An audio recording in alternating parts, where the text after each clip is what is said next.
ശംഖുപുഷ്പം കണ്ണെഴുതുമ്പോൾ ശകുന്തളേ നിന്നെയോർമ്മ വരും.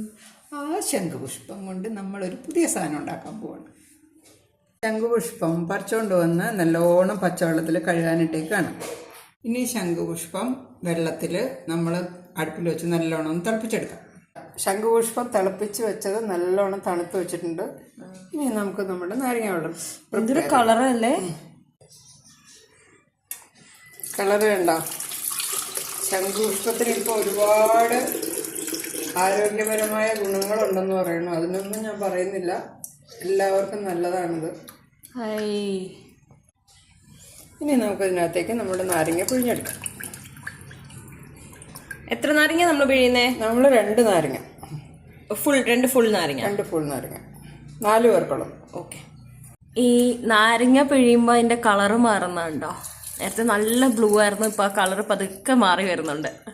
Chemical reaction നടക്കുന്നുണ്ട് അവിടെ. കളറാണ്. അതിന് ആവശ്യമുള്ള ഷുഗർ ഇട്ടിട്ട് നമുക്ക് നല്ലോണം ഇളക്കാം. ഇളക്കുമ്പോ കളർതാ നേരത്തെ ഉള്ള കളറേ അല്ല, നേരത്തെ സെറ്റ് ചെയ്ത് വെച്ച ഐസല്ലേ. സെറ്റ് ചെയ്ത് വെച്ച എന്തൊരു ഭംഗിയാന്നുണ്ടോ? അത് വേണ്ട, ഭയങ്കര രസമാണ്. നമ്മുടെ ഐസ് ക്യൂബ് ഇട്ടു അതിനകത്തേക്ക്. ഇനി നമ്മൾ ഉണ്ടാക്കി വെച്ച ശംഖുപുഷ്പം നാരങ്ങ വെള്ളം ഒഴിക്കാൻ പോവാണ്. നമ്മൾ ശംഖുപുഷ്പം സാധാരണ ഈ റിസപ്ഷൻ്റെ അവിടെ വൈകുന്നേരം ശംഖുപുഷ്പം ചായ കേട്ടിട്ടുള്ളൂ. ഇത് ഞാൻ ആദ്യമായിട്ട് കാണാം. എന്തൊരു ഭംഗിയാന്ന് നോക്കി, എന്തൊരു കളറാ. എങ്ങനെയുണ്ട്? സൂപ്പർ, എന്തൊരു ഭംഗിയാന്നൊക്കെ.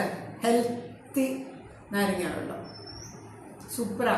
ഇനിയിപ്പോൾ നമ്മൾ പാട്ട് മാറ്റി ശംഖുപുഷ്പം കണ്ണെഴുതുമ്പോൾ ഈ നാരങ്ങ വെള്ളമേ നിന്നെ ഓർമ്മ വരും.